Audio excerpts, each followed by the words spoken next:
ETV conclave AP road map April 26న ఉదయం 10 గంటల నుంచి non stop live coverage. Tirupati RTO కార్యాలయం దగ్గర ఉద్రిక్తత కొనసాగుతోంది. నామినేషన్ దాఖలు చేయడానికి ఒకేసారి కార్యాలయానికి చేరుకున్నారు వైసీపీ అభ్యర్థి చెవిరెడ్డి మోహిత్ రెడ్డి, టీడీపీ అభ్యర్థి పులివర్తి నాని. టీడీపీ కార్యకర్తలు కార్యాలయం ఆవరణలోకి చొచ్చుకుని వచ్చారు. వారిని పోలీసులు అడ్డుకున్నారు. పోలీసులకు టీడీపీ కార్యకర్తలకు మధ్య తీవ్ర వాగ్వివాదం జరిగింది. నామినేషన్ ముగించుకుని బయటకు వచ్చిన చెవిరెడ్డి వాహనంపై టీడీపీ కార్యకర్తలు దాడికి యత్నించారు. పోలీసులు స్వల్ప లాఠీ చార్జ్ చేశారు.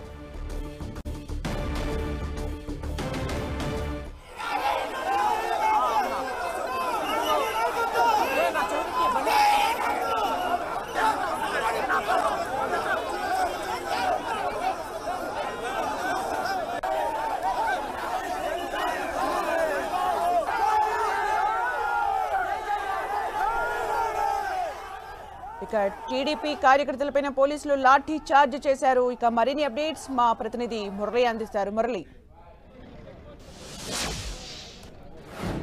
సుమిత్ర, మొత్తంగా తిరుపతి ఆర్డీఓ కార్యాలయం వద్ద ఊహించని రీతిలో ఉద్రిక్తకర వాతావరణం చోటు చేసుకుంది. చంద్రగిరి అభ్యర్థులు ఇద్దరూ కూడా, ఒకవైపు టీడీపీ అభ్యర్థి పులివర్తి నాని, వైసీపీ అభ్యర్థి చెవిరెడ్డి మోహిత్ రెడ్డి ఇద్దరు కూడా దాదాపు ఒకే సమయానికి ఆర్డీఓ కార్యాలయంలోకి వచ్చి నామినేషన్ వేసే ప్రయత్నంలోనే ఒక్కసారి ఉద్రిక్త వాతావరణం చోటు చేసుకుంది. వైసీపీ ప్రస్తుతం మనం చూడొచ్చు, ఇప్పటికి కూడా ఒక వాతావరణం అలా కొనసాగుతుంది. వైసీపీ కార్యకర్తలను ఒకవైపు దూరంగా అదుపులో ఉంచుకొని పోలీసులు ఆపి ఉంచారు. మరోవైపు వీరికి ఆపోజిట్ లో టీడీపీ కార్యకర్తలు ఉన్నారు. లోపల ఈ మధ్యలోనే ఆర్డీఓ కార్యాలయం ఉంది. ఆర్డీఓ కార్యాలయం వద్ద కొద్దిసేపటి క్రితం వరకు కూడా చెవిరెడ్డి భాస్కర్ రెడ్డి, ఆయన తనయుడు చెవిరెడ్డి మోహిత్ రెడ్డి ప్రత్యేక వాహనాల్లో లోపలికి వెళ్లారు. ఆ వెంటనే ఎవరైతే టీడీపీ అభ్యర్థి పులివర్తి నాని, అట్లాగే టీడీపీ ఎంపీ అభ్యర్థి దగ్గుమల్ల ప్రసాదరావు ఇద్దరు కూడా లోపలికి వెళ్ళడం జరిగింది. అయితే ఈ సమయంలో టీడీపీ కార్యకర్తలు ఒక్కసారిగా ఆర్డీఓ కార్యాలయం చొచ్చుకు రావడంతో ఒక్కసారి ఉద్రిక్త వాతావరణం చోటు చేసుకుంది. వేలాది మంది టీడీపీ కార్యకర్తలను పోలీసులు ఏమాత్రం నిలువరించలేకపోయారు. ఈ నేపథ్యంలో దాదాపు గంట పాటు ఆర్డీఓ కార్యాలయం వద్ద అత్యంత ఉద్రిక్త వాతావరణం చోటు చేసుకుంది. అయితే ఆ నామినేషన్ వేసిన తర్వాత చెవిరెడ్డి భాస్కర్ రెడ్డి తిరిగి ఆయన వాహనంలో బయటికి రావడం జరిగింది. సరిగ్గా అప్పుడే ఎవ్వరూ ఊహించని గొడవ చోటు చేసుకుంది. చెవిరెడ్డి వాహనం పైన టీడీపీ కార్యకర్తలు దాడికి యత్నించారు. ఏదైతే టీడీపీ జెండా కర్రలతో వాహనాన్ని బాదారు. అంతేకాదు చేతితో కూడా ఆ వాహనాన్ని ధ్వంసం చేసే ప్రయత్నం చేశారు. కొంతమంది ఆయన వాహనంపై రాళ్లు రువ్వే ప్రయత్నం చేశారు. అయితే అవన్నీ పట్టించుకోకుండా వేగంగా టీడీపీ కార్యకర్తల మధ్యలో నుంచే చెవిరెడ్డి తన వాహనంతో బయటకు వెళ్ళిపోవడం జరిగింది. మనం చూడొచ్చు, మరోవైపు టీడీపీ కార్యకర్తలు మరోవైపు చూస్తున్నారు. ఇప్పుడే కొద్దిసేపటి క్రితమే టీడీపీ అభ్యర్థి పులివర్తి నాని బయటికి రావడం జరిగింది. అయితే దాదాపు గంటన్నర పాటు, అంటే కార్యకర్తలు ఇద్దరూ కూడా ఒక్కసారిగా నామినేషన్ వేయడానికి ఒకే సమయానికి రావడంతోనే ఈ పరిస్థితి తలెత్తింది. పోలీసులు కొంతవరకు ఈ పరిస్థితిని ఊహించి కొంత కట్టడి చేసే ప్రయత్నం చేసినప్పటికీ ఒక దశలో చేయి దాటిపోయింది. చివరకు పోలీసులు కొద్దిసేపు లాఠీలకు పని చెప్పారు, స్వల్పంగా లాఠీ చార్జ్ చేశారు. లాఠీ చార్జ్ చేయడంతో టీడీపీ కార్యకర్తలు, మరోవైపు అటువైపు వైసీపీ కార్యకర్తలు కూడా చొచ్చుకువచ్చే ప్రయత్నం చేశారు. పులివర్తి నాని ఇప్పటి వరకు మీడియాతో మాట్లాడే ప్రయత్నం చేశారు. మొత్తంగా అత్యంత ఉద్రిక్తకర వాతావరణం అయితే ఇప్పటికి కూడా ఇక్కడ కొనసాగుతుంది. పులివర్తి నాని ఇక్కడ ఆర్డీఓ కార్యాలయంతో మీడియాతో మాట్లాడి వెనుదిరుగుతున్న దృశ్యాలు మనం చూస్తూ ఉన్నాం. మొత్తంగా ఒక హై టెన్షన్ వాతావరణం తిరుపతి ఆర్డీఓ కార్యాలయం చోటు చేసుకుంది.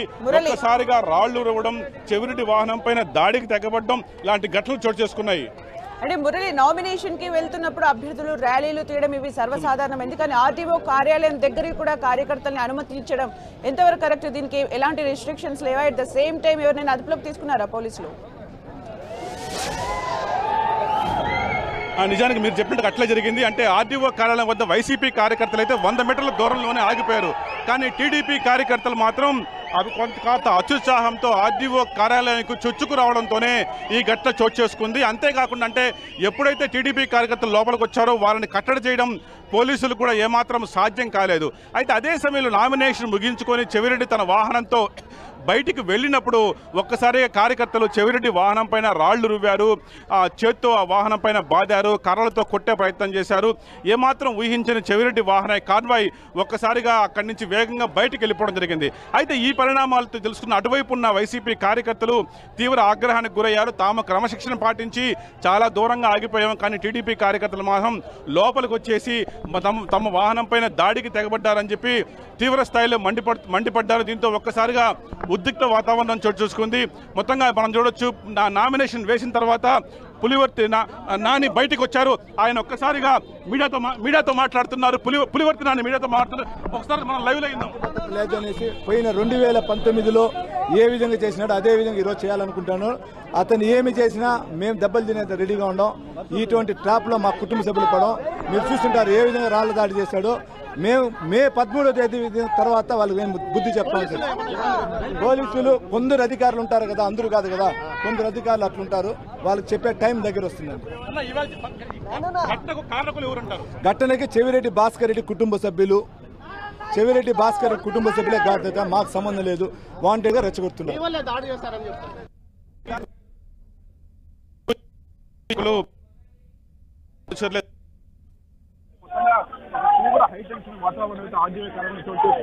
తీవ్ర హైటెన్షన్ వాతావరణం అయితే ఆర్డీఓ కాలం చోటు చేసుకుంది. పోలీసులు చాలానంత బలగాలు ఇక్కడ ఉన్నప్పటికీ ఘటన జరగకుండా నిలువరించడంలో కొంత పోలీసులు విఫలమయ్యారని మాత్రం చెప్పక తప్పదు. Sumitra, thank you Murali for the updates.